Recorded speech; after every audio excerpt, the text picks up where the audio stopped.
What's up, guys? Welcome to the first ever episode 243 of the Kind of Funny Gamescast. As always, I'm Tim Gettys, joined by one of the coolest dudes in video games, Greg Miller. Hi, Tim. How you doing? I'm good. How are you? Fantastic. Awesome. It's being so nice. How many shows have you been on today? I'm just realizing. Were you on Games Daily today? I was on Games Daily. Oh, We man. were. We got Both a four-show day for Greg Miller. The 4-Pete. 4-Pete. It's crazy. That's what I do here. You know what I mean? Hold the Pete. Oh, the many Pete's. Pete. We got Fran Mirabella III, a.k.a. twitch.tv/FM3_. Man. Starting to get to me, the underscore. But Yeah. FM3 on Twitch Just with an now underscore. it's getting you. Maybe I need to change it up. It's FM3 on Twitch with an underscore. Yeah. Nah, doesn't work. Nah. You should Anyway. own it more than you own it. That's your biggest problem. You should sell Own a the shirt. You should sell a underscore. shirt that's just an underscore. I thought about that. I And dream Imran Khan joining us once again. Yeah. How you doing, Imran? I'm good. No underscores here. Nah, no underscore. See, Yeah. you lucked out. Going OMG? commando. No Low underscores. Yeah, dude. Yeah, oh, gross. You gotta love it. You gotta love it. This is the Kind of Funny Gamescast each and every week right here on youtube.com/kindoffunnygames. We get together, talk about video games, all the things that we love about them. You can get the show early by going to patreon.com/kindoffunnygames. Just like our Patreon producers, Zach Parsley and James Hastings did. They're getting the show ad-free. They're getting the show early. They're getting the pre and post show exclusive to Patreon users. This was a good one. We debated the N64 versus the Wii. Some other NES console goodness. I got real scared there, Greg. I thought Yeah. my water was Don't going worry over almost the knocked edge. Don't Just- worry about it. Okay. Cup off. I've the only edge. spilled the cup once.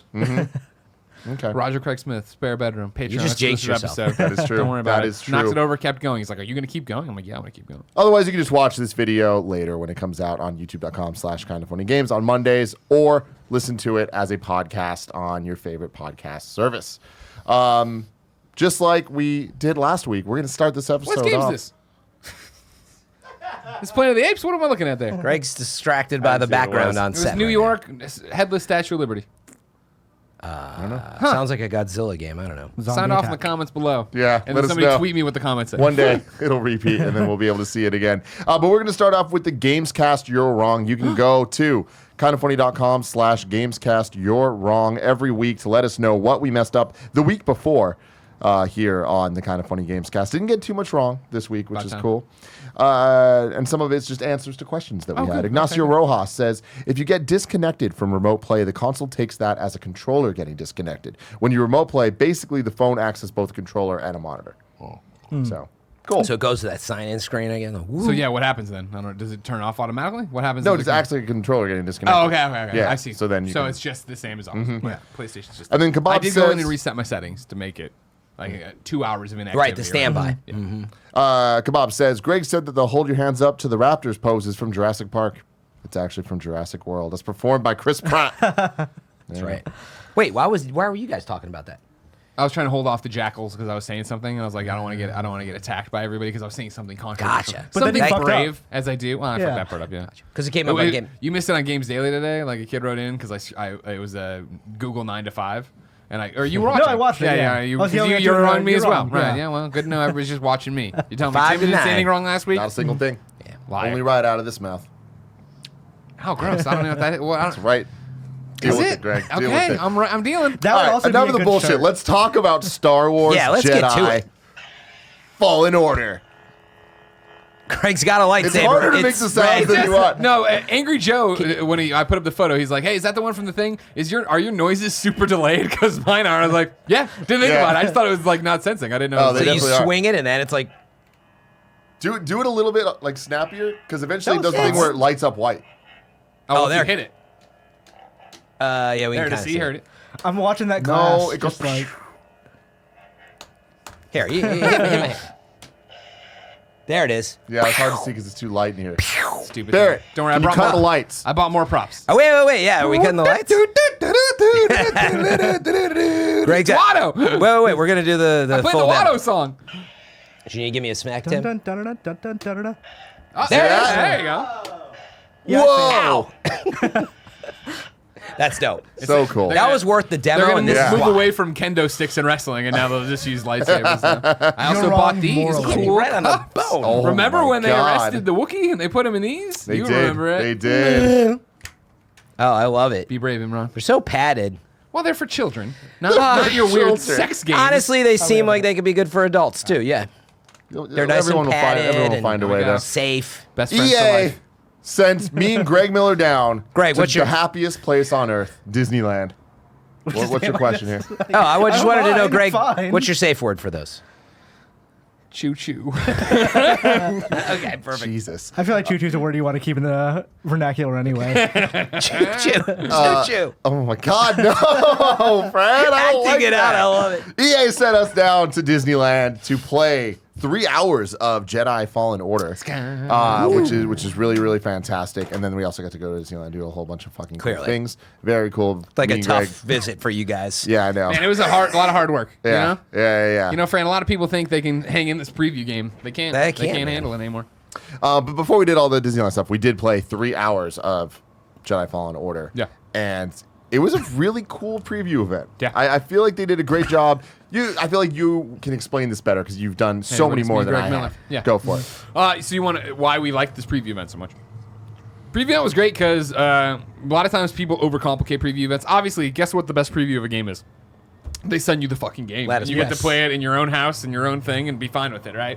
Obviously, with a code that's incomplete, they haven't gone gold yet, stuff like that. That's impossible to do. So when a company throws a preview event, you obviously then want it just to be as convenient as possible. So usually destination ones, you'll see, and I won't name names, and it's changed a lot from when Fran and I were older or younger people, I guess. How dare you. But like where they'd send you in the middle of nowhere or to Hawaii to play 2 hours of a game, but you're there for 3 days. It's like that doesn't work anymore. This preview event was run incredibly well because, yeah, it was in Anaheim, which is easy for us to get down to, but also the fact that they cover travel. When you went down, you were in they put you in this one hotel. The event was in that hotel. It was in the morning we were in the morning session, so we had to be there at 9, which meant we were done at 1, which meant if we didn't want to go do the Disneyland stuff they were doing later that night, we could have fucked off, gone home, flown back, whatever our schedules would have allowed for. But the event itself, right, worked so well because you got there and you walked into a giant hotel ballroom and it was 66 stations running Jedi Oh, Fallen thank Order. God. And then on the Execute other order. side of the room was like coffee and water or whatever you needed. And when you came back in, there was like 2 short presentations of like, hey, we're going to run you through higher level content or show you this fight that you're not, going to be good enough for. So we want you to see how complicated our systems are. And then I was like, all right, cool, go play. It's kind of the EA format. Anthem was the exact same thing. It just happened to be at the EA campus, right? Yeah. Pretty much. exactly. Yeah, Same EA format. does that. They just bring you into a room and that's it. Just Yeah. play here, leave when you want to leave. So many people, will bring you somewhere in the middle of, or not middle of nowhere, but somewhere that's harder to get to. It'll eat up a bunch of your time. You'll get there. It's Bethesda. a 45-minute presentation followed by 30 minutes of gameplay. And I was like, this sucks. Like, No, this was great where I feel like everyone around us, and us included, were just like, oh man, I want to play more. Yeah. And there's no way we can finish everything in this peanut. 3 Oh, God, no. hours. Yeah, like, yeah. there was like one main, so you could choose multiple planets. And there was one that they were kind of like, everyone should play this one. The other one, which is Dothamir Barrett. Pretty cool Get shit. that one where right. Darth Maul's from. That's really, really Shouldn't they cool. call it Really cool. Darthamir? Well, yeah. But anyways, that one is You a much offended every higher Star Wars level fan. planet. So they were saying don't do that unless you like just want to like get your ass kicked essentially. Yeah, and I saw a totally. bunch of people playing on that. A lot of people getting their ass kicked. Some people were doing really well because they're used to this style of game. But I really liked how much content was available to us because this was the finished game. Like we were playing the game. At Yeah, this they were event. very clear when you started. Like, cool. Please don't go back off the ship. You've just finished something. If you go out there, like, things have changed. It won't be as filled out as it was when you would have gone through and just did what you would have done. Did it fresh, yeah. But yeah, so we got to play 3 hours of it, and top level, I absolutely loved my time with this game. I can't wait to go back to it. It is the opposite of what an EA Star Wars game could have been.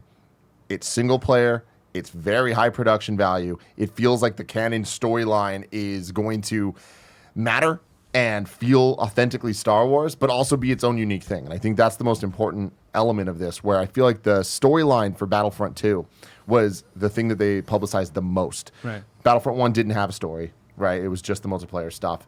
2, the campaign was really kind of what they focused most of the previous stuff on, and I was so jazzed for it, and then playing through it, I was really let down. Yeah, that I was like thought one of your that- most anticipated Yeah. games of that year. I remember. yeah, and I thought that the gameplay elements were fun, but really they were serviceable in the context of the campaign. Playing this game, it is entirely designed around great gameplay systems that are backed up by great story. And I loved the characters that we saw. I loved the way that the game played, and I loved how big it all felt. We spent 3 hours essentially doing one planet, and that planet felt like a dungeon in Zelda. And even in a lot of their PR emails and stuff, they refer to it as temples. And they call this one the push temple because this is where you learn the force push. And the way that the whole kind of experience plays out, you land on the planet, or before that, you start in the ship, talking to the different crew members around. Cool. All seems super interesting. Super interesting. There's one little alien dude named Grease. Yeah. And there's How do you remember that? There's a time where he goes, "Greasy money, baby," and I'm like, I'm gonna fucking love this game. I'm gonna love this character. I'm loving everything about this. Does the writing feel like Star Wars? It does, Okay. and so that's the thing, is it feels like Star Wars in the fun way, where the characters actually like. The one thing that I liked a lot about Battlefront 2 was some of the characters were a lot of fun. I'm forgetting his name now. I don't know, Barrett, if you can help me here, but it started with an S, I think. Sneak or something like that. He was awesome, super funny. He was kind of like he reminded me a lot of K2SO in Rogue One, where it's just like a bit more lighthearted, adding comedy, but not Jar Jar Binks level. It's more like contextual to what's going on and how the tone is. And I feel like everybody that you're dealing with on your ship kind of has that kind of vibe that feels like they could be hanging out at a cantina in a Star Wars movie, and you'd buy it, right? Yeah, Deborah Wilson's there playing Sari. I never even remember her name being mentioned in the thing. I don't know if it but was. her performance in there. Sarah, I think. Sarah's how you'd say it. Her performance in it, like here, Sarah, that makes sense. Her performance in it was great, and it was literally one of those things of like, I wanted to I'll get to it when I start talking about the game, but I wanted to get back to the ship so bad before the demo ended because I wanted more of her character. Yep. Because the breadcrumbs she's giving you about who she is in these cutscenes and stuff, it was like, oh man, I want to watch and I want to know. And for Cal being this Padawan who was let loose, right, and then has to figure out what's going on with the Jedi, to have those conversations with people is super fascinating. Yeah. Is this the beginning of the game they dropped It you in? was Or in where the was it? beginning, but it seemed not too far into the 30 game. The days. 'cause easiest you're way is still- when we come back into the ship, right? This is the introduction to the rest of the crew to BD1, who is the buddy droid he's running with, right? So you're just kind of meeting these people pretty. I would imagine, early. yeah, that we met them at the end of, or in the middle of whatever, like mission 1, we'll say, but probably not mission 1. Mission 2 is probably getting BD1. This is probably like mission 3 in terms of the structure. Sure. In terms of Yeah, trying it to sounds do it. about right. It could be 5, 6, 7, but I'm saying that's the progression. Yeah, I the think. last trailer I think showed Cal going in, like meeting them for the first time, and like he just kind of ended up on their ship, and they were all like super confused about each other. Gotcha. Yeah. And so you get on the ship, and it was cool. The ship has a lot that you can do on it, a lot of different like areas you can go and interact with, and a lot of them seem like systems that we're going to be exploring a lot further in the game. But that's where you can kind of change your lightsaber. That's something that I didn't know was going to be in this game. You The can change- customization of this is obviously, or not obviously, I shouldn't say it like that. Customization for me is going to be one of my favorite parts of this game. Because, when we started it, walking back and exploring the ship, I walked in there and I was like, oh, cool. Oh my God, change the color of your saber, right? Change the color of your outfit, put on a different outfit, do all these different things. And then when we got into the actual gameplay, I was already just being the obsessive Greg I am, where I was trying to find every nook and cranny in every chest. When you find the chest, BD jumps off, it goes in there, scours around, and comes back. And like I was unlocking different colored lightsabers, different outfits, different paint jobs for the ship. Yeah, different Right. paint jobs for BD. It's like, oh my God, like I'm really gonna be fucking Okay, excited. so I have to ask this because it's an EA game. Sure. Did you feel like there were hooks in there for? microtransactions. Yeah. Not that I saw. No. Okay. Not at all. I guess it's totally possible that there can be DLC. You know what I mean? Of like, hey, yeah, totally. Let's, you want to buy a new skin and whatever. But it seemed like everything that I was unlocking and going back to, it wasn't. They were all grayed out, the ones I didn't have, and there wasn't like any of them had a dollar sign on it. Like, you're going to click on this and be like, oh, this is only available if you do X, Y, and Z. Everything you're collecting and every way that you collect it remind me a lot of God of War, where it feels like it is going to be just a complete experience. And I think, where- and they've said that too, right? That there's no microtransactions. yeah, and they stuff. did, and They've I said that can't before see, about other games as well. That's true. That's true. Great point, But I Eli. think it's a different. It's the type of game. I don't Yeah. think really. Yeah, no, I believe They'd find a yeah. way. It's EA. I'm sure they could find a way, but I don't know how they could without it being the most egregious thing ever. Because I believe after Battlefront 2, they know better than to do this immediately again. And that was why I think when they got out in front of this, right, their messaging was, remember, like, single player only, no Yeah, microtransactions. And like, so, I mean, granted, we see companies fuck it up every day, but I think that they'd be even especially more egregious, right, if they did it after saying that. Yeah, the quote was from EA, no microtransactions, no loot boxes, and no, we won't be adding them. A single-player Star Wars story for those of you who are ready to become a Jedi. I am. yeah, me too. This game is fantastic. I feel like every preview that I've read, and even myself when we talked to everybody, first off, there was nobody that didn't like it. Yeah. Everyone was super high on it. That we talked to. to. We didn't talk to all 120. Yeah, exactly. People. But I mean, we did talk to a ton of people, and everyone was super. I feel like we all had the same issues. The biggest glaring issue being signposting. Yeah. There was too many times that multiple of us were just totally lost. Where it's just like, I have no idea what I'm supposed to be doing right now or where I'm supposed to be going. And backtracking to figure it out isn't fun. Well, it's a doesn't- Metroidvania, right? So, like, theoretically, if you started from the beginning, you'd have a better idea in such a direction of what you can do and what certain imagery is supposed to mean to you and your abilities. And so that to me is a big problem because I don't think that's going to be the case. Okay. This game reminds me of a lot of elements of games that I love. There's definitely some Ocarina of Time style dungeons. Like the whole thing, it's not Breath of the Wild, it's Ocarina of Time. Then moving on, a lot of the game's traversal, it feels very Uncharted 4 with the rope, with the sliding, with the way that you're climbing Just stuff. climbing in general. Yeah, but even then, it feels a little lesser than Uncharted. I feel like this game doesn't do anything as good as the things that it's mimicking. But it does a really good job of taking them all together and making it its own thing that feels really good itself. And that's kind of what Titanfall 2 was. Like, it wasn't a revolutionary first-person shooter by any means, but it was the most fun first-person shooter campaign in a lot of ways. So, like, I could trust them to kind of do that with action games as well. Yeah. But it did do sliding the best. Yes, that's true. So it did nail that. Yeah. We'll did you see with this. Did you ask them about the signposting or? Yeah, we talked to them. What'd they say? They came over, and I think it was more the easing into it, and that they are seeing people struggle with it. But I think it was the fact. For me, I do think it'll be fixed by playing through it. My what I kept coming back to, right? Like my simplest thing. And granted, it was one level. This is the first time I've played it, and obviously, full disclosure, I did EA Play or whatever. But there, I just interviewed people. Didn't play it. Didn't see anything you didn't see. For me, with this one, like literally, I walked away and I'm like, that's why I play video games. Like that is a Greg Miller-ass video game of third-person action adventure. Here's a great story. Here's a bunch of cool mechanics for you to go play in. I had a ball with this. It was hard to go back to the other games I'm playing for review, not because the other games are bad, but because it was like, okay, this is more. I'm thinking harder on this, or this is an RPG, or this. It's different than how that action RPG felt, if that makes sense. And coming off of like wielding a lightsaber and having force powers mean crazy. For me, it was that getting dropped into this world and going through the temple and doing all these different things. I did appreciate, like, I'm gonna dick down this alleyway or whatever, this like nook and cranny, find this thing, and then I'd be walking to a dark room and like the stormtrooper video would start playing, and I had my fucking lightsaber up like a flashlight, and I was like, this is fucking awesome, and I'm walking around. But then it was the same thing that's of cool.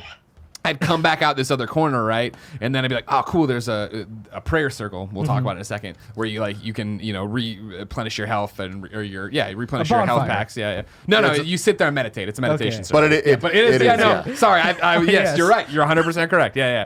And so I jumped down to it, and then I was like, oh, fuck, this is the place I was just at like a minute and a half ago. And so sure enough, I had to run the exact same winding.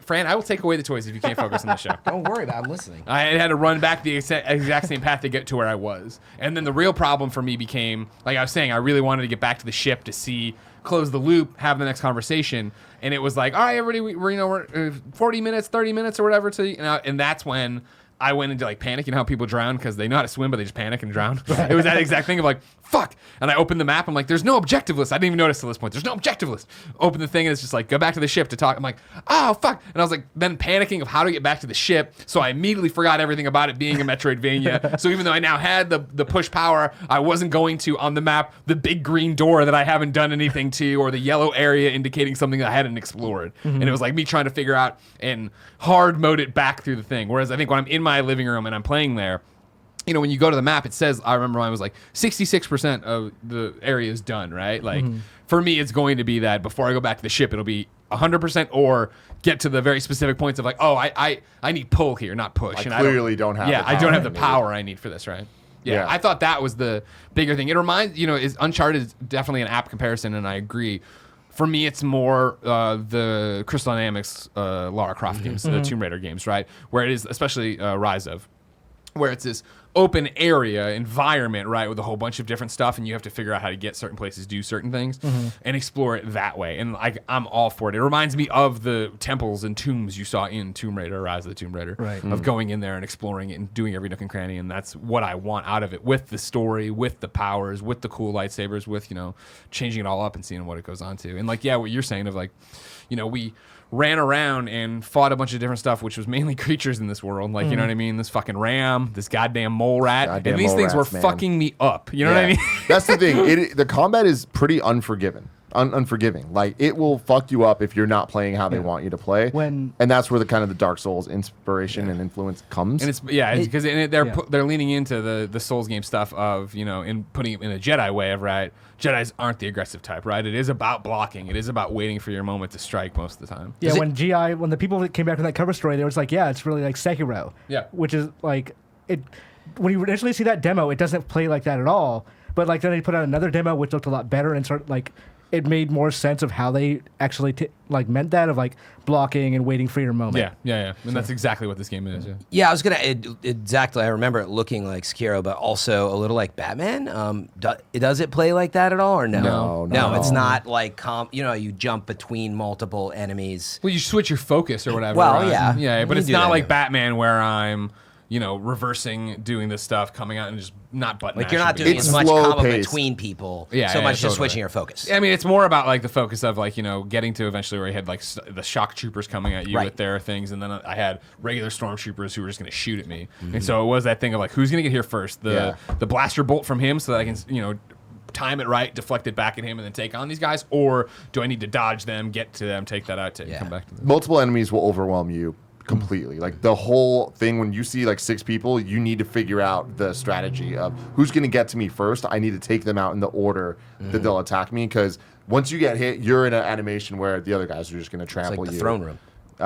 Yeah, kind of. But but that's the thing is like even the little small enemies that are around, they can be the most annoying because like they'll pop out of the ground. Yeah, and, more rats are coming out of the ground. Come at you and just like knock you down. It's just like shit. You didn't expect that. You weren't ready for a combat situation. And that was the thing of then getting okay, cool. I gotta pay more attention to the world, and like for the mole rats in particular that would come out of the ground at you. Like if you can time it right to block, and I don't know if you did this. If you time it right, he'll slice them in half right away with one hit. And I was like, oh fuck, all right, cool. Like, it's I cool. Need to be more a lot conscious. Of sound cues, a lot of like waiting for the world to happen around you. Yeah. All that stuff is really, really cool. And I thought they did a good job of having enough enemies placed throughout the level that you're going through so that it never felt like you're in a puzzle too long, traversing too long, or in combat too long. It was very well paced of like moving you through and feeling like that you're growing in this world with it. And I loved it the entire time as you're learning the new abilities and stuff. I constantly wanted one more thing. I wanted to, like we were talking about, like throwing the lightsaber. Like, how bad did you want to do that in this level? And we didn't, even towards the end of it, we didn't get that yet. But we know we're going to. Yeah, there's and, like, there's really an intense satisfying. skill tree in there, right? That is like, obviously the normal stuff of like, do you want to expand your health? Do you want to expand your force time and stuff like that? And they're all linked together and you go out. And again, this is back to the meditation circle where you walk up and you sit down and become one with the force, right? And you can go in there and then apply the skill points you have. You can go in there, like I said, and basically it's literally rest. And if you rest, what happens is it'll refill your inventory of meds, but then it respawns all the enemies. If you cleared out an area and you do that, the enemies are gonna be back there. So if you backtrack or if you're going through, including the like mini boss characters, too. Like there was a bunch of like Stone Guardian things. Yeah, the dudes with the blaster thing in their chest or the ball in their chest. Yeah, right, and like they'll be like the ones that are guarding the puzzle rooms. And if you end up going to one of the meditation things and like heal yourself, it'll respawn even them. So it's kind of like the risk reward of just like, do I just take the lower health that I have and just try to get through this part without having to beat all these guys again? Or is it worth it to be able to reset this puzzle room so I can move the balls in peace? You know what I mean? Move them balls in peace. That was where like Breath of the Wild, I thought like immediately was influenced right there. Like there's a bunch of puzzles of once you get force push, there's these balls you need to, like giant stone balls you need to push down and put them into certain areas and then open up wind tunnels. They're shooting the balls over the next place and the next thing. And so that's kind of my problem though that I was saying earlier. It's like it does feels all this. Like it looks and like it wants to play like Breath of the Wild, but it plays like Ocarina of Time dungeon design wise, where you want, when you see these balls and like the way that they're glowing, like they have this like blue glow, it looks exactly like the Breath of the Wild with all the physics based stuff. Yeah. Like but stuff. It doesn't play that way where you don't just attack it and like send it off. It's like you don't have the ability you need to deal with this until later. And then you're like, oh, now I can force push it. But then it becomes super obvious exactly what you need to do. And it's not so much physics-based as much as it's stand in this place, hit it, it's going to go exactly on this on-rails kind of Rube Goldberg machine type thing through a bunch of like air vents and stuff. And like to me, it just felt like it was presented in this really like kind of epic way of you figuring something out, but you're not actually figuring anything out. You just get the ability that allows you to do the thing. And I was a little let down by that because that's, to me, what made it feel like I feel like I was lost because I expected more from it. Yeah, like You it was overthought going to it. be a puzzle. Yeah, I totally overthought it, and it's early in the game, but Yeah, I hope that changes. It's funny because when you guys, as much as sure it's inspired by Ocarina and certainly now Breath of the Wild, but like it sounds like Metroid Prime to me, actually, in a ton of ways. I think that the Metroid comparisons are only coming from the map. Because it looks, the map is identical to the Metroid Prime map, the 3D kind of room. Yeah, I haven't even seen it. it. It's actually just the way you're describing, like the way that the enemies are laid out, and then you get to a room. And well, the reason I was thinking about it was the morph ball in Metroid Prime, and it would break up, with just sort of going through like a little like maze thing. But certainly in terms of getting powers in some ways. But to me, it just feels more like the Zelda dungeons. Of you get the thing that allows you to push through the one level of doors to allow you to reach the rest of the dungeon, face the boss, get the new thing, leave, right? But it's really good. And the thing is, for me, it's combining all these things that I love. God of War being another one. Like the combat feels very much like God of War, where you do need to pay a lot of attention. It's not just a hack and slash.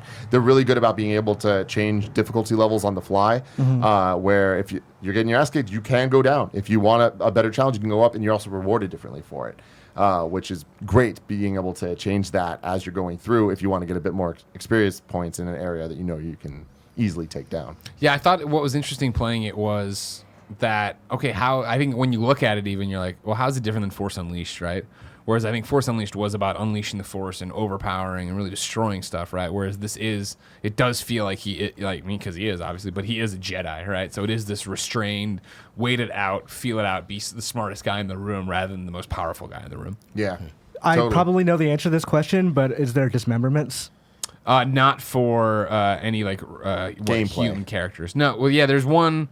Not like any of the humanoids, you didn't do it. So no stormtroopers, none of those guys.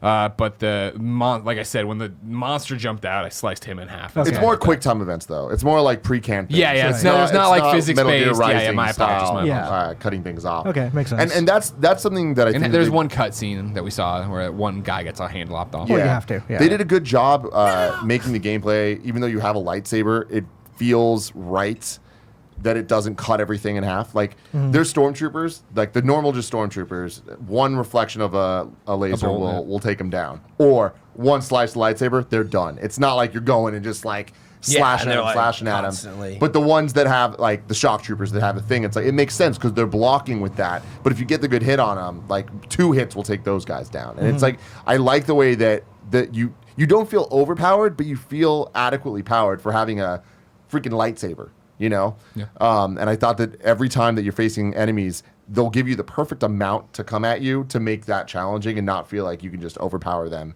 by running in and just slash. And that is a big difference from Force Awakens, where it plays a lot more like a Souls game than it does a Devil May Cry game. Do you know if it has a hard mode, if you want to jump into that? Oh, yeah. So you can just jump in, start hard mode. Master, I think it's Be Jedi all Master. over that. I like to play games like that. Games like that until I really need my skills. And so that was a segue, as I was still curious, how did the upgrades and skills work? Is it all through meditation? And in other words, do you just defeat a mini boss and a boss and you have points that accumulate and you You're spend them? earning XP. But you're not leveling. It's not like you're building to be in a level 3 Jedi. There's an XP bar that as you fight fills in, and when it hits the thing, you get a skill point. And you can get that XP from anywhere. It's just the amount varies. Yeah, exactly. I'm sure behind the scenes you are leveling, right? Got so it. it's like there's a leveling curve where it's going to take more and more to fill the bar. So you don't like have to go get a certain skill from behind some area where you fight a certain boss, and it's really it's like Now- Final Fantasy X sphere grid style. Skill One tree. quick thing to point out, which just to be clear and straightforward, right? There's nothing in terms of like the skill points, but in terms of force push and pull, you're not getting those from the skill tree. that's what I want. So you do get. How do you get that stuff? That's That is Zelda story dungeon based. style. Okay, so you do unlock those abilities from the temples and all. Right. Yes. Yeah. Oh, cool. Yeah. Like So we it does got that force mix. push because we went through and learned about it and got In the through. push temple. Oh, cool. On I this was hoping specific planet. that's how it works. No. So. This is a question that might not have an answer from the demo, but obviously this takes place between the prequels and the original trilogy. Yeah. Does it feel like it has stakes and like a grander thing within the Star Wars universe, or is it like a side? Because it's like one of the last Jedis, which is an important thing at that timeline. Yeah. Like, does it feel that it's going to be like, this is a historical footnote that no one really cares about? Or does Cal's thing have like, this just happens to be like a Rogue One thing that we never really talked about, but here is the story of it? There's things that we can't talk about, like there's only a couple things that are like, do not mention this in your previous stuff, and I feel like that answers this a bit more. But this thing starts with, like, our demo started with you get on the ship and there's a holocron that you open up, and it's Obi-Wan from Revenge of the Sith being like, yo, the Jedi are fucked. They're hunting us down. Like, it's the same message that you give. And immediately I'm like, whoa, this is cool. It makes it feel like it matters more than even like Battlefront 2's story did, right? And you get hints at characters, the planets that you see, like some of the stuff that they're going through. I'm like, this is about to be really good. We saw another thing, Saw Gerrera's in it. This is definitely closer to Rogue One and Episode 4 than it is to Episode 3. Right. Because there's a ton of like actual stormtroopers that you're facing, obviously, and all of that. I think that they understand that they need the story to matter, and for his story to mean more than just, oh, here's a Jedi. I'm a They Jedi need on to the be run. one of the Jedis, you know? Right. And the story elements we did see that we can't talk about, like, I thought were very interesting, and I can't wait to keep playing this and see where it goes. I think the story is going to be the thing that I like the most about this game. How does that handle that through either rendered cutscenes or in-game cutscenes or just people talking to you while you walk? Like So how do you consume the story? it's cutscenes, I'd say, the most are for the story stuff, because he's alone most of the time, at least in what we played. It's him and the droid. But that's mostly just kind of like little like quirks and, you know, quips and stuff. But at any point on the D-pad, you can hit down and he'll give you a hint. The droid will give you a hint on if you're stuck in the puzzle or whatever. And I didn't know that. I should have used that. Yeah, I mean, it was never like super don't do helpful, but like it was enough of like, oh, A hey, nudge of go that yeah, way, do like this, yeah. like oh, we should look in this room a little more, like that type of thing. I like, and thought that was there's a cool. gameplay with him that I'm sure will be tied to trophies, and I don't know if I get XP from it. But when you go, he's on your back, obviously, but he'll hop off and like, and it's like he wants to scan something. Like, Yeah, you're I like, remember seeing some you're of filling that. out some glossary, I think, in there of like, you know, like, and it's like it's not like beat like you over the lore head stuff. Star Wars stuff. It's like, oh, this is he scanned like some one of the guys who was like entombed, and I was like, oh, okay. So actually, that is the other Metroid Prime. Yeah, I was about to say, element that's with, Metroid. with the scanning, but I liked it a lot because in Metroid Prime, that game is so much more about just like taking in the world, stopping, scanning Yeah. things, and learning. I loved how they're like, that's a cool idea, but we need to keep moving. Yeah, if you want to do He'll it. pop off, go scan it himself. You can keep walking as he's scanning it. Oh, you and don't have it'll- to find it? It'll trigger. No, you find You it. and then find it. You said about it. But you just hit a button and then you just keep moving. While Oh, he, they You don't don't have make to you sit there while you sit there and scan. scan. Yeah. That's cool. But then what's cool is there's like these weird force memories that you can kind of get from things where you can walk over and like you just hit the button and he looks at it for a sec, BD or whatever his name is, does his thing. And then as you're walking with the character, it'll trigger a story bit where you hear It's memories. like flashbacks. Yeah, Like, you're finding like echoes of the Force or whatever. that's what they're called. Echoes of the Force. So it'll be like of the Force. you'll find a stormtrooper's helmet, like a bloody helmet, and you can Ew. trigger the memory of how he died. And it'll just like you hear like just random voice things or like shots and stuff, and it's like you just get a bit of story of like what had happened here. And it's the thing of like Interesting? for us in this temple. Yeah. Yeah, well, it's because it's not random. It was very much that I forget the guy's name. We were following in the footsteps of one dude, a Jedi. So it was all tied to his progression Okay. through the temple and what he was doing. It what he wasn't found. just like here's the clone. no, whatever. It was Okay. very much like I think he's the guy who didn't discover Force or or push or whatever. Yeah. He was doing something that was related to us getting. I like the sword. idea of that guy who discovered the Whoa, first push. guys! Fucking do Look what this! I can do. Yeah, Shriv is the name of the character from Battlefront 2.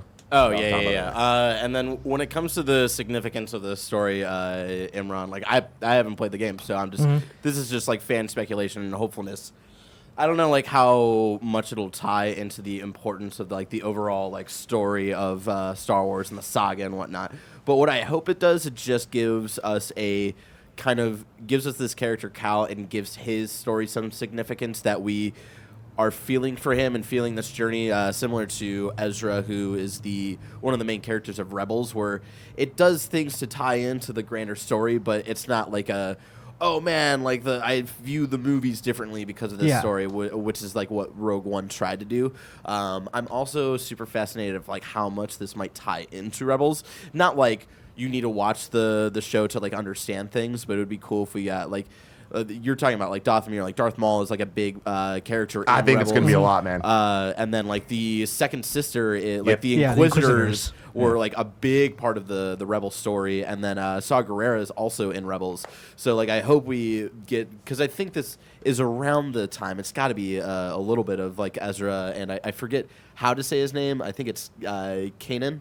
who's like the Jedi Master. Like I hope Qui-Gon of him. of that show. I'm so fucking excited, dude. No, I definitely think that's exactly what they're doing. The sisters are the antagonists of this game from what they showed us. The big boss fight that Greg was talking about that they showed us before we played. It was like, oh, you're not going to be prepared to do this. Was the ninth sister? Was she the one in the Vader comic?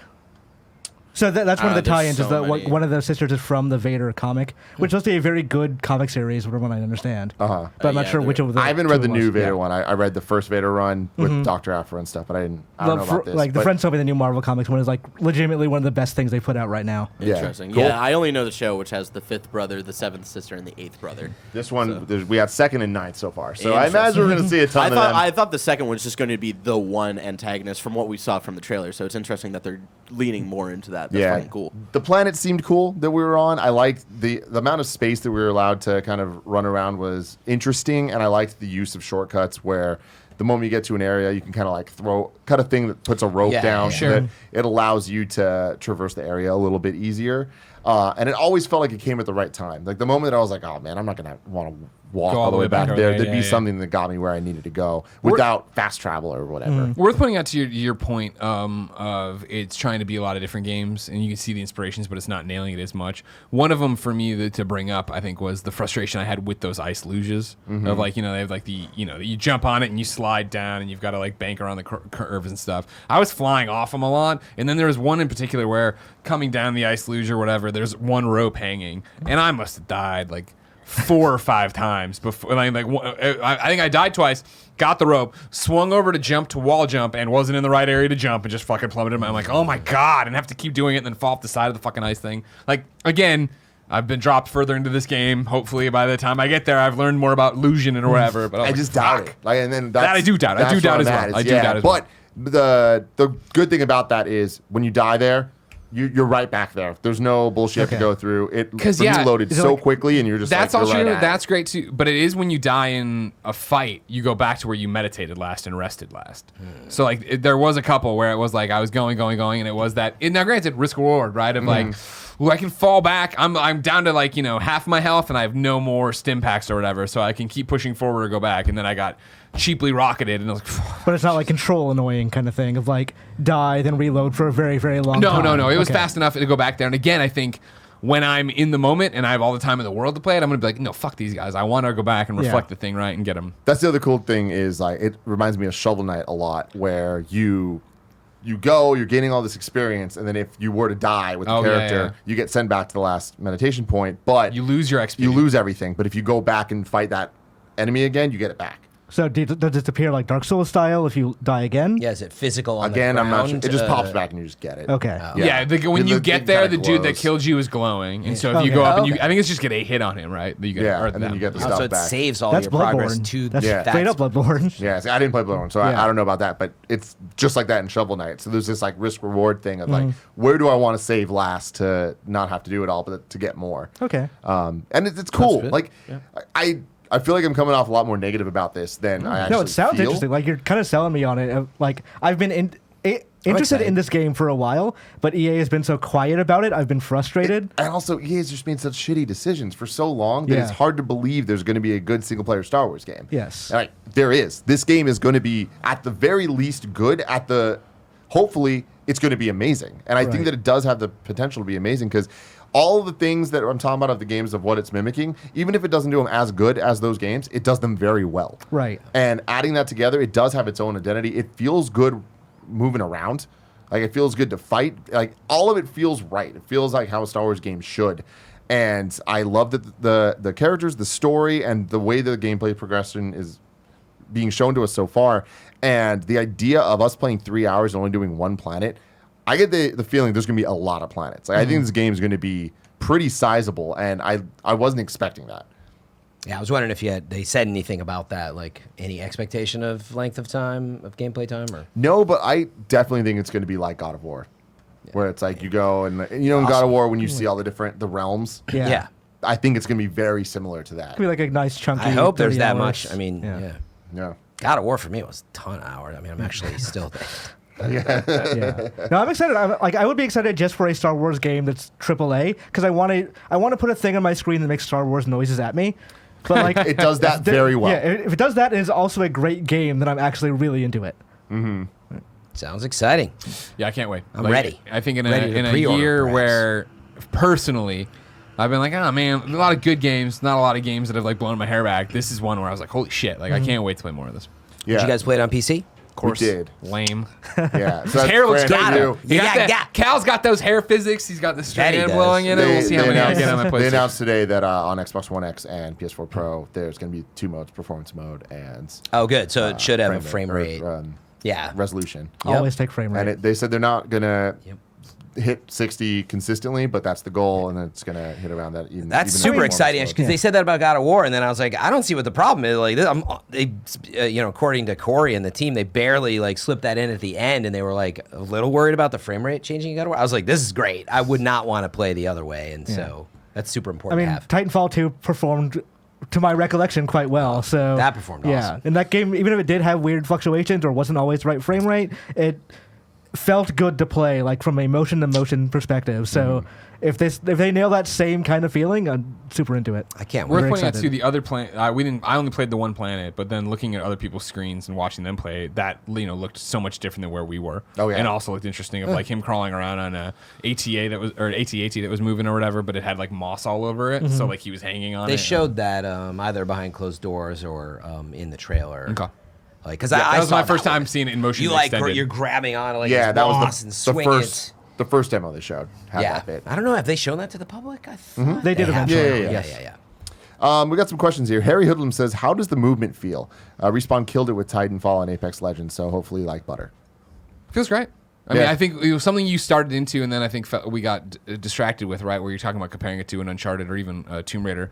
To your point, there was a few times, right, where, oh, I'm going to be able to climb up that, and you go and you do that, like, wall scurry from, like, Uncharted 1. You're like, oh, I should totally be able to jump up there, but I can't, or I'm not approaching it at just the right angle. Like, there's little things like that. But overall, like, running, jumping, walking across wires, falling off of them, and then, army crawling across them and stuff. Like, I thought it all felt really well. Looked really good. Totally agree. Matt Phillips says, is Fallen Order's lightsaber as satisfying as the Leviathan axe? No. But I have 2 things. 1, I don't think any weapon ever will be again. 2, I feel like I want to play a little later in the game and see what other skills I get. Because like I was saying, I wanted to throw it and it wouldn't let me. Yeah. So in the limited bit that I had here, it feels good, but it's not super satisfying. Like there's nothing uniquely lightsaber about it. I'm just imagining someone recalling the lightsaber and it's like losing their hand. Jesus. It's like, damn it, again. William Jepma says, how realistic does the lightsaber combat feel? Is there dismemberment or is it an admittedly very cool baseball bat? I'm pretty easy to please when it comes to Star Wars, but I've never loved the way lightsabers felt in the That's video true. games. Because they can't put a dismemberment in one of these games without mods. Yeah. 'Cause it doesn't I allow don't think you're going to love this if you haven't before, but it feels better and different than Force Unleashed, and we're just kind of repeating ourselves, but I think it is because that it forces you to act more Jedi-like and play it slower and do all that, so that's cool. Agreed.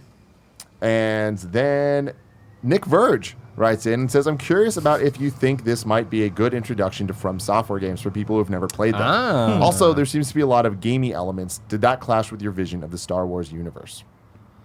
For the first part, Nick, it could be, yeah. Like, I think that's an interesting way of like slowing yourself down and realizing how to counter, how to use hit windows, when to strike rather than that. Not to mention dodge, right? Like that was jumping in there and like picking it up and getting going. Like, oh, okay. So, like lock onto somebody, easy 1v1, right? To try to get around them. Even though there's certain things that like when they flash red and charge you, you have to dodge there rather than try to block. Your blocks can only last so long for certain things.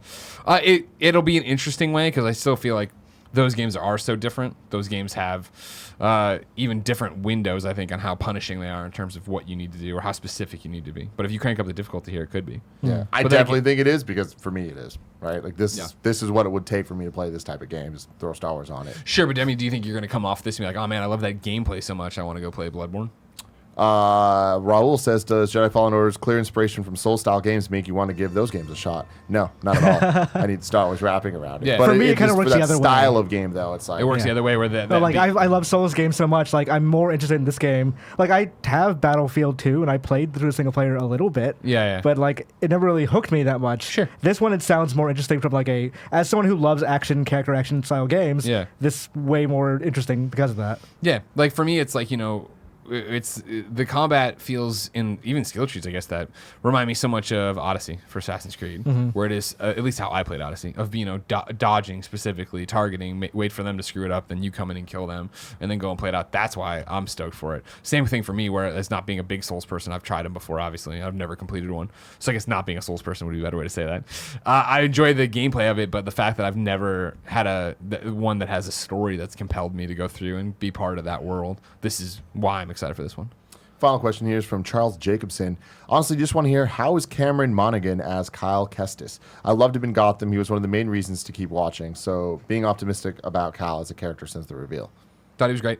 Thought his performance was really good. He seems like, that young, plucky, like, hey, I'm in this and I need to figure this out. Why are we doing this stuff? Like, I liked that aspect of him. And I liked how he interacted with BD, right? Like, BD he's like, any jokes, BD? And he's like, I don't know why. Classic. Like, that was great. Like, I love that stuff. Yeah. And he's a very nice man. We met him at the canteen. We did meet him. I liked his performance a lot. I think that his character so far is the thing I'm least interested in of the characters. He doesn't look wrong. He just looks kind of boring. Like I think that they're gonna address that though. Okay. Like I have a feeling that this is gonna grow, and by the end of this game, I'm gonna really care about him. Yeah, I was gonna say, do you think it's because you don't know anything about him in the front, right? Like, I mean, I feel like we know the whole thing of like he's been in hiding, something went wrong, he used his powers, oh god, or whatever. I think that it's that, but combined just Isn't that what? Or am I confusing Magneto from that X-Men? Well, it's just more like everything we Catch know with the about Nazis. Star Wars characters. Like looking at this guy and with where he's at and the way that he sounds, just like, all right, cool, you're just another one. Yeah, It's like, but I feel like I'm already like with the jokes and stuff like that. The relationship with the droid is fantastic, and it's like I want to see him outshine the droid. Yeah. And I think that we'll get there, but from what we saw, I would say that he's less interesting to me than even in the boss fight Mad we saw, TV though, Woman right? or Greasy. That's a good pull. That's a really good pull. But even in the boss fight we saw with one of the sisters, right? Ninth. Thank you very much. Like, I thought he had that in it, right? Where she's talking shit and owning him or whatever, and when he inevitably beats her, right? Like, he has that, like, and he's like, that's what it is to be a Jedi, or whatever. Yeah. I was like, That was cool. That was definitely There's cool. more of those moments of like, no, fuck, this is who I am. Mm-hmm. Hopefully it gets more complex than that. I mean, I hope that's the reveal here, is that you think that he's a little like, he kind of looks like a standard, Jedi that you'd expect, and then maybe he encounters some Turns out kind of he's Darth struggle. Vader's other kid. Yeah, like hopefully there's some like shit, dude. complex, like he really faces a problem. Maybe he gets hurt, maybe he gets a scar, like whatever it is. I'd love to see it go And just in that like direction. just the kind of premise of his character, right? Like when we're thinking timeline wise, he was not a little child, but he was pretty young when Order 66 happened, if we're thinking this is close to episode 4. So it is an interesting perspective of what his arc will be, because he only like learned so much of what it is to be a Jedi, and then for him to go on that journey on his own after the Order. I'm a fucking nerd. I'm really excited for you to play this. There's some things again that I can't go into the details Yeah, I of that know. they're gonna they're making this the game that you're looking for. Fuck yeah. Sounds cool. story-wise. Yeah, I mean, honestly, excited! sounding so good. I have a feeling they already have the sequel set up for yeah, next gen, I hope and so. it's going to end in a cliffhanger kind of thing. And it sounded good to me, man. Yeah. the hard difficulty should be called Order 66. Ooh, I like that. I like that a lot. Before we get on to the next game, let me tell you about our sponsors.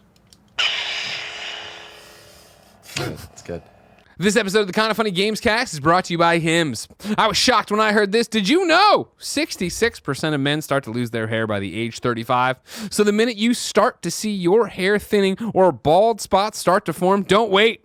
You never want to hear it's too late.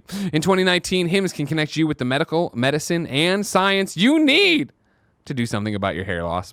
Hims is helping guys be the best version of themselves with FDA-approved products. And the best part is, you don't have to make that awkward in-person doctor's visit or wait in a pharmacy line. Just answer a few quick questions online, and A licensed physician will review it and determine if a prescription is right for you.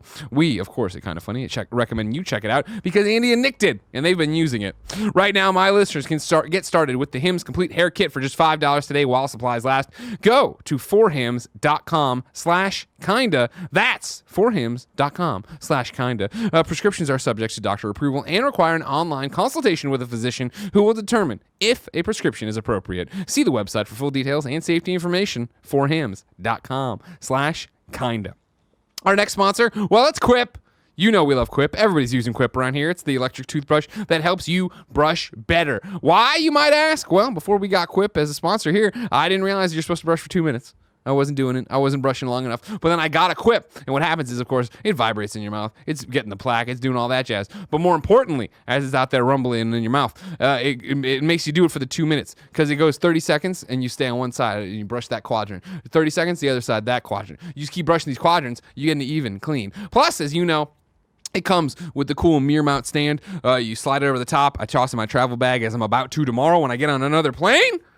Quip is easy. It's great. And it'll make you brush your teeth better. Up to 90% of us don't brush for the full 2 minutes and don't clean evenly. Don't be like old Greg Miller. Be like new Greg Miller and use the Quip electric toothbrush.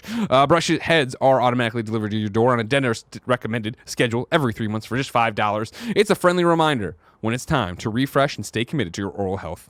Quip is one of the first electric toothbrushes accepted by the American Dental Association. They're backed by more than 25,000 dental professionals, and they have thousands of verified 5-star reviews. We love Quip. It's easy. It makes your teeth better. That's why you should use it, and it's a perfect gift if you want to give it to somebody or get back into a routine. Quip starts at just $25 today, and if you go to getquip.com/KF right now, you can get your first refill pack for free. That's getquip.com/KF, GETQUIP.com/KF. You get your first refill pack free. That's the thing. Getquip.com/KF. Luigi's Mansion 3, Greg. Yeah. Who wants to be a Ghostbuster? This is it's coming out on Halloween. Right. You and I have had it for like a week now. Sure. And this is the preview embargo. Very much the review preview. embargo's not up, so we can only talk about a good chunk of the game. I have played through 8 chapters or 8 floors of this of the because mansion. it's the way that this works is Luigi's Mansion 3 takes place in a hotel. Every floor of the hotel is kind of a different level.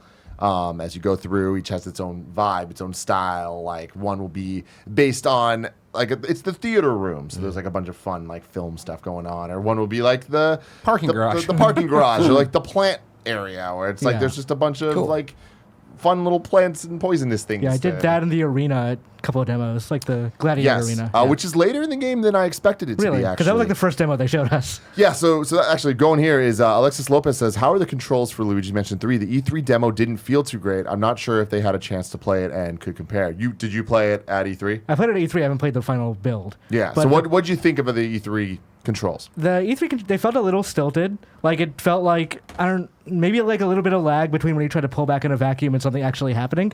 But by the time I played it at PAX, I didn't notice any problems. So maybe they tightened that up, or maybe it was just kind of like the E3 demo wasn't, like, there are technical issues or something. I'm not sure. I didn't notice that at E3, but maybe it's because I've been playing since the very original, and it might just have some of that, call it archaic feel. But I normally would pick up on stuff like that. I didn't notice that at all. I definitely noticed it at Really? the E3 one. Yeah, and it's fixed. That stuff's fixed. The controls, this is such a Nintendo game, man. Like everything about it, from its charm being 10 out of 10 to its design being really quirky and backwards in a lot of ways, but like they're going to make you play the game the way that they want you to. And the controls are one of those aspects.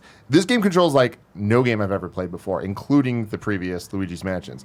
Luigi's Mansion 1 on GameCube, fairly limited what you could do. You're moving around, and you are just kind of aim in the vacuum, and then you suck, and that's pretty much it, right? You hold away the direction Sounds like my from life. where the ghost is going, and then Dark Moon on 3DS, lacking the analog stick, that kind of made you just play it differently, but they adapted the gameplay style to be a bit more straightforward for puzzle solving and that.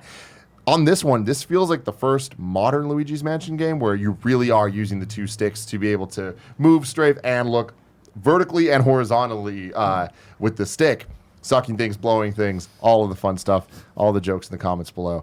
And I feel like it never quite clicks, but when you play it long enough, you're just like, This is what it is. This is what it is, and I get it, and it doesn't feel bad. It just feels unlike other games. It feels unique. Yeah. That was the thing with me when I started it and I was playing it. I was like, why is this not... Why? It's not that I was struggling, but it wasn't doing what I thought it should be doing. And it wasn't until like I go to capture a ghost or aim and really use the vacuum where it was like, oh, stop moving Luigi and just stand in one place and use the right stick. And it's like, okay, I see what I was... It definitely feels too complicated at first. Yeah, right? And that was the thing of it's similar to what we're talking about with Star Wars, right? Where I'm making it harder than it has to be. Like, this is how the game controls. Stop moving, do it this way, you'll be okay. And then it was like, oh, okay, cool, now I got it, and I'm out there doing it. Pro tip Here for we the go. controls, and this is another very Nintendo thing, is the best way to play it is, by default, motion controls are on. And they only do the vertical for the Y-axis of the flashlight. Like Splatoon. So it's like Splatoon. Yeah. So you're moving with the left stick, then you are moving the flashlight left and right with the right stick, but then you move it up and down with the with the gyro of I think I turned that the off Pro or something, controller. maybe. You could, Yeah. but that's the best way to play for actually like hitting all the areas you need hit with the precision to like find the coin that's hidden up in the corner or whatever. And it's fun. Like the moment when you like suck the ghost and you feel it, like there's a physicality to it when you are using the gyro that I really like. And I feel like if you're playing this game in like longer stretches, like anything over an hour even, like you get in the zone and you hit that uniqueness where you're like, I get how I'm playing this game and I'm having a lot of fun with it. I feel that the challenge is appropriate where I never died. I don't think I'm going to die in the whole game. But that's okay because it's not the points, right? There's enough hearts that they're throwing out that you're never really in trouble of a boss fucking you up too much where you don't figure out the pattern. Like they're kind of giving you the ample time and ample ability to realize what the weak point is and what you're doing wrong. And I think that is the strength of this game. Is it reminds me of Breath of the Wild a lot, where every single thing you need to do, you have from the beginning of the game. You're not learning abilities that are going to change like puzzle solving elements, and I think that it's good because the puzzle just get more and more creative. So you'll be in a room and you're just like, fuck, I don't know what to do. I'm stuck. I guess I need to come back later when I have this ability. This 100% happened to me.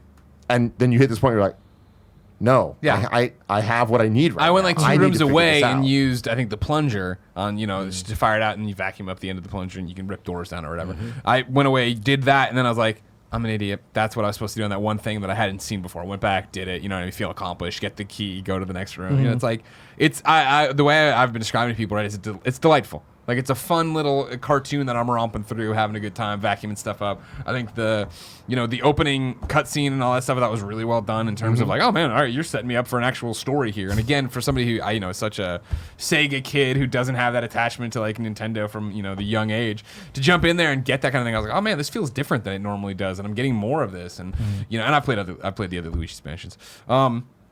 Going deeper into it and playing through it, and like you're saying, finding the environments and then having it be that like, all right, cool, like the gameplay is easy. I haven't died either. Sometimes the gold ghost will get away or whatever, who has the more loot or whatever. Because I'm like, damn, I didn't get the line. I didn't get pull back at the right moment or whatever.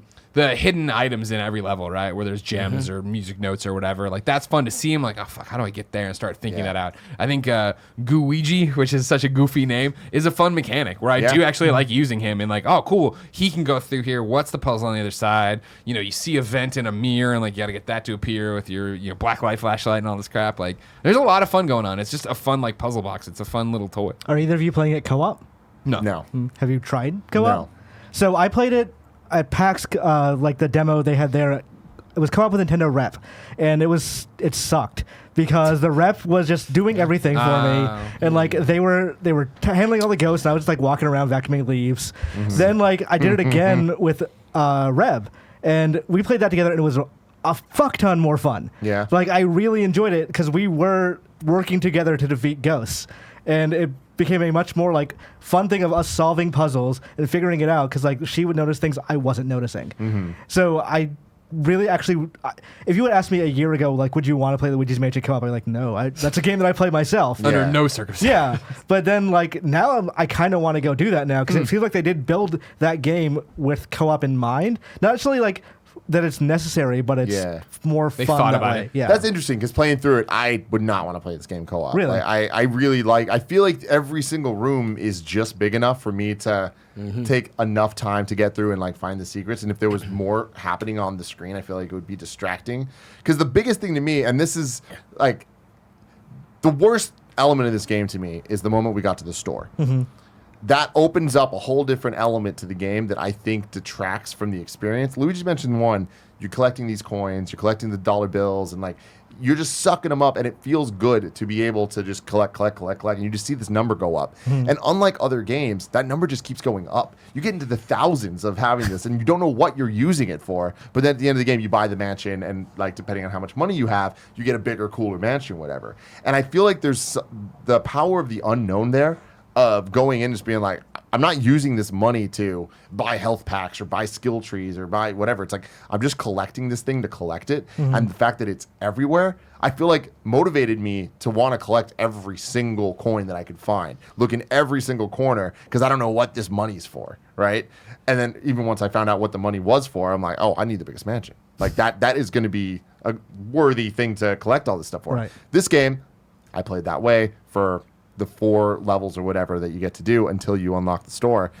And then the things I can buy at the store, I'm like, oh man, this is just like if I die, it's kind of like a Phoenix down. I'm like, cool, I can do that. Or I can buy this thing that gives me a little more powerful of a blast or whatever for temporary. And I'm like, oh man, so the money's not really worth anything then. Like I feel like it devalues. I don't want any of these. I don't want these things. It's the opposite of like Jedi, right? Where I'm like, oh my god, I can't wait to level up more, unlock this skill, that skill, and then get that skill. Totally. You see the tree. It kind of feels like it takes away from the whimsy of it a little bit. It does. And it's just weird design choice. And I feel like it's kind of a step backwards for the Luigi's Mansion series. But besides that, I love the way things unfold at the pace that they unfold. The boss fights are super inventive and creative, and as both visually and mechanically as they ever have been. And I think that this game visually could use a lot of help.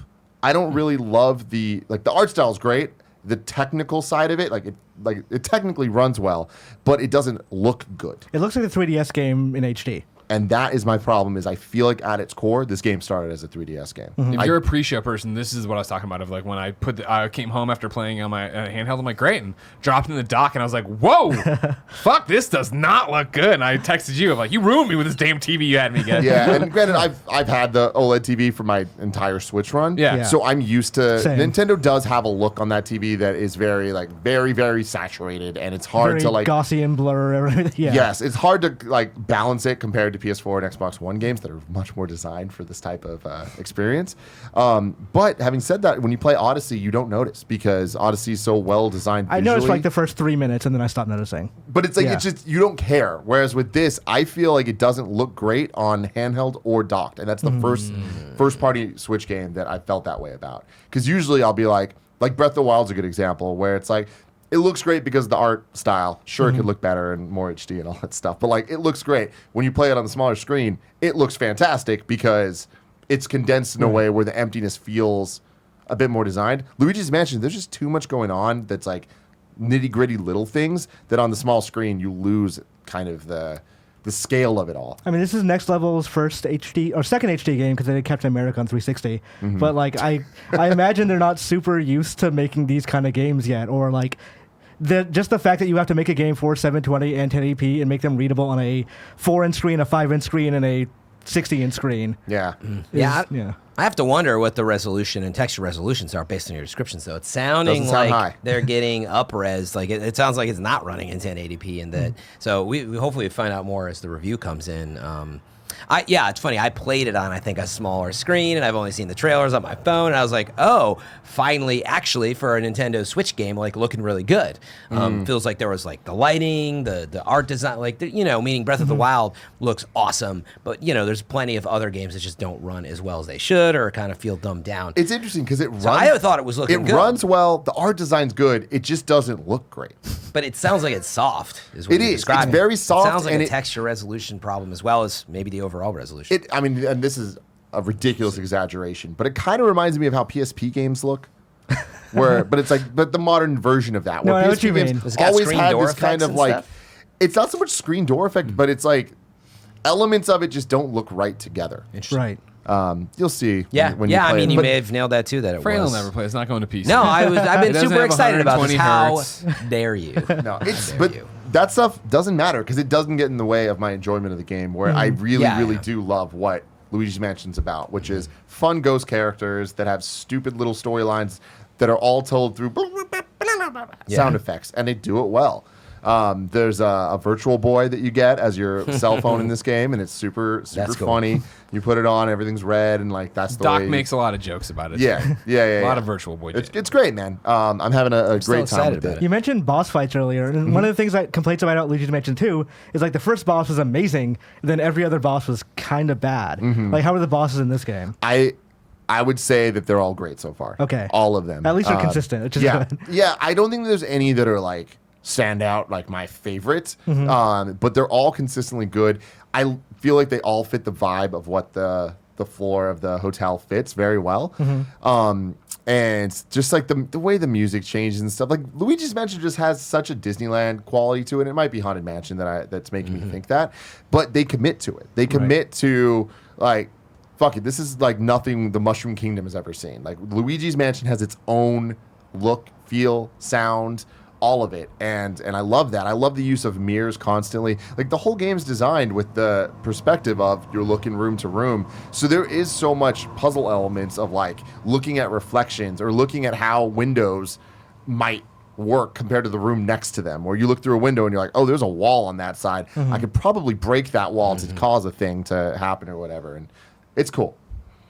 The real E&E writes in and says, is Luigi's Mansion 3 as good as everyone's saying it is? I.e., is it a Game of the Year contender? I definitely don't think it's a Game of the Year contender. I think it's a very good Switch game, but it's not one of the best Switch games. Is it a top 10 of the year contender? Top 10 of the year? It'll be on my top 10. I don't think it'll be on Most people's? mainstream gamers. I think it's a very specific thing you got to go in looking for, right? I think Yeah. it's hitting at the right time, right? It's a Halloween game. Halloween. I would probably put out a little bit earlier, but it's like it is a Halloween game. Do you want to go out there and vacuum up ghosts and have fun? And like we're talking about explore and do all these different things. Yeah, sure, that sounds like a great time. Game of the year again? Yeah, I don't think it would be my game of the year discussion at all. But I think top 10 personal top 10s. I can see it getting on those lists. And it's weird for me too because not only do I not think it's Game of the Year, it's like I just don't think it's one of the better Nintendo games, and it feels like a AA first party title.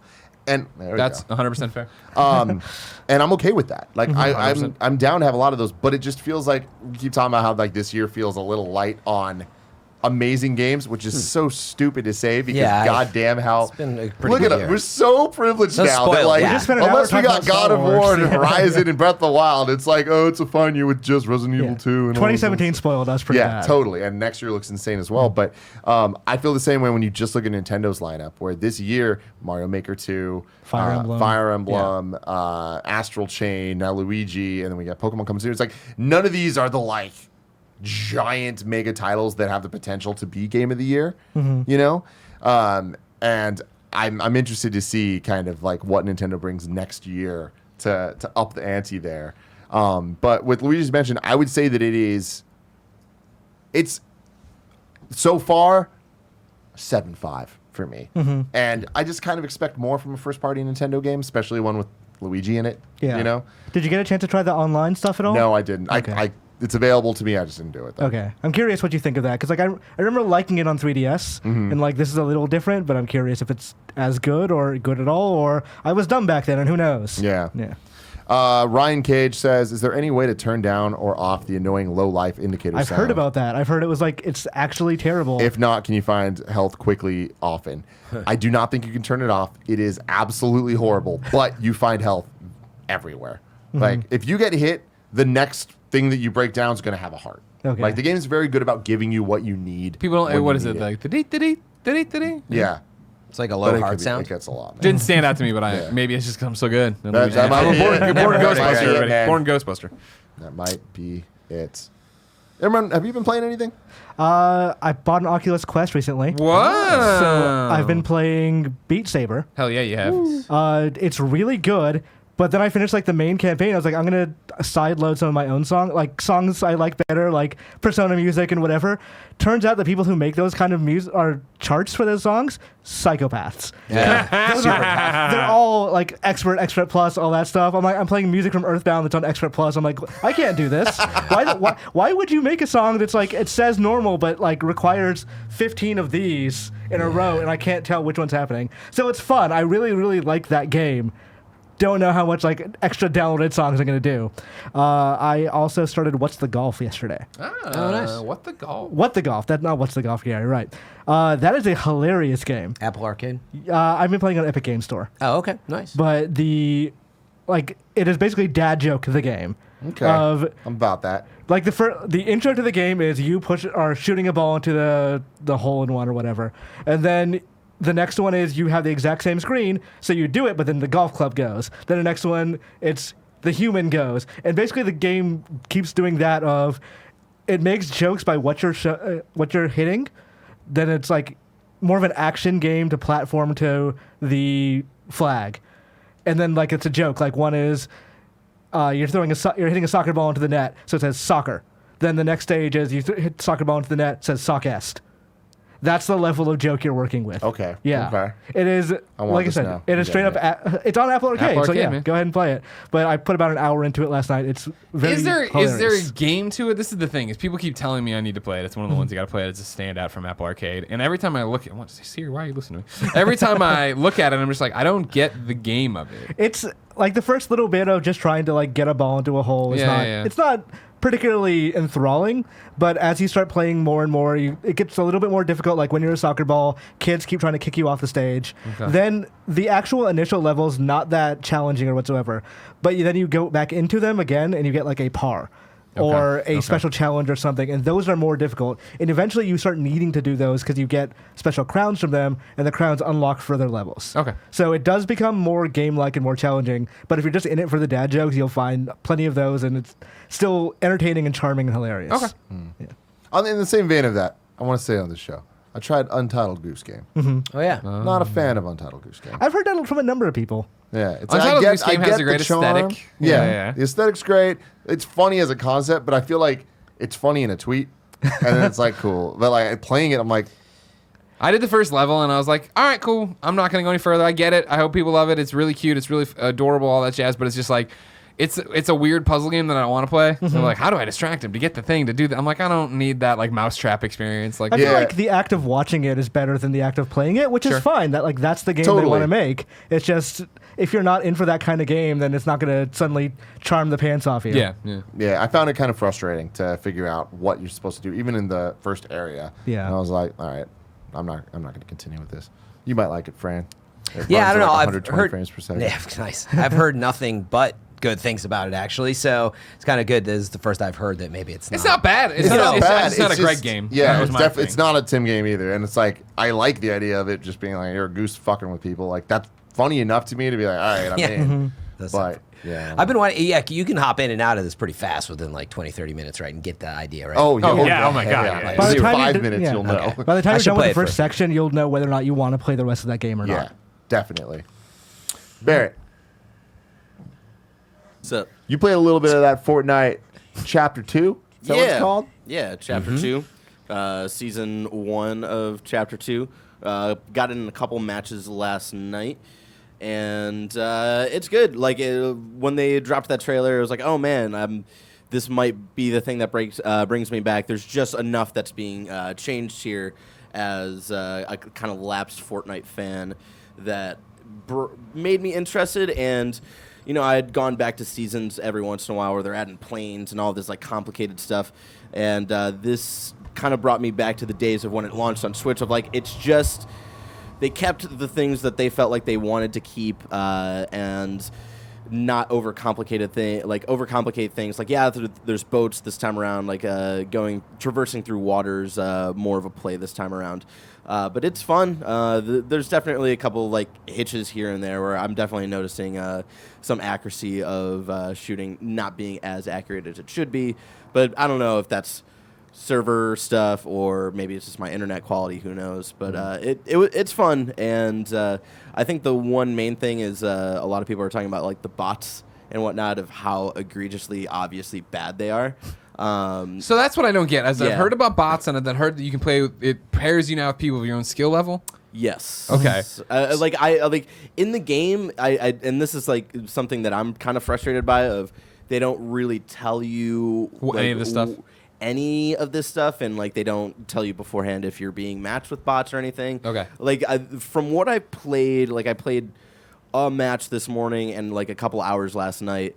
And from what I could tell of just like how maybe it was just a super bad player, but there were like only 2 or 3 times where I ran into them. And yeah, they're like obviously bad where if you lose, if you are out of their line of sight even after they see you, they will just kind of go back to do their own thing of like harvesting items and whatnot. It's like, oof, this is not great. Object permanence is hard. Yeah, so, but once you get like later on in the match, right, once you're in like the top 25, I feel like they're all eliminated depending on how many of them are in the game. Like the first game that they jump you into when you first, like your first game into the season, it is like you don't even load up your map. They play the trailer, and then it's like the shot of the guy like jumping out of the bus, and then it drops you right into a game. Interesting. And so I feel like that match is probably a lot of bots. Just so like, I imagine they did it for people like me who are like, hey, you haven't played this in a while, get readjusted, see like. Take your time to explore the new map and whatnot, and because I feel like more of my bot interaction was in that match. Gotcha. More than anything else, but I do feel like the top 5 are still all like other actual people. And then yeah, the major change I noticed are the 2 major ones.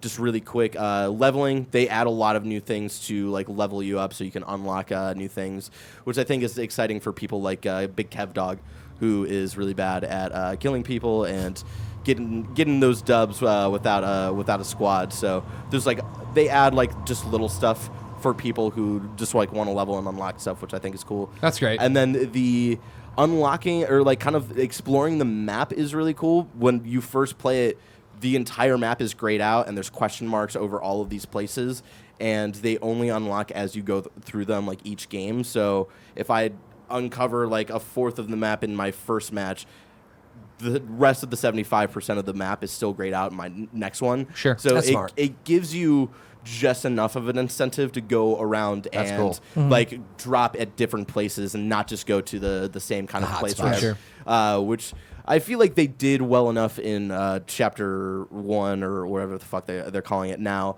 of like putting objectives of like, hey, unlock a chest in this area and whatnot. But I think this is like a good incentive to really familiarize yourself with the It's new cool map. to see them take that learning, like you're talking about with stuff for, Kevin to go in and do, or this map, right? They were always so good in the previous seasons of, if you were just the group that wanted to show up and hang out, like you don't have to worry about you don't want to win, don't worry about winning. Yeah. Run through and do this, find the star, do these little things. Right. The one thing I will say about the leveling, which is stress-inducing definitely, when it was midnight last night and I'm in the top 15 and I'm going through and I'm like listening for noises and shit.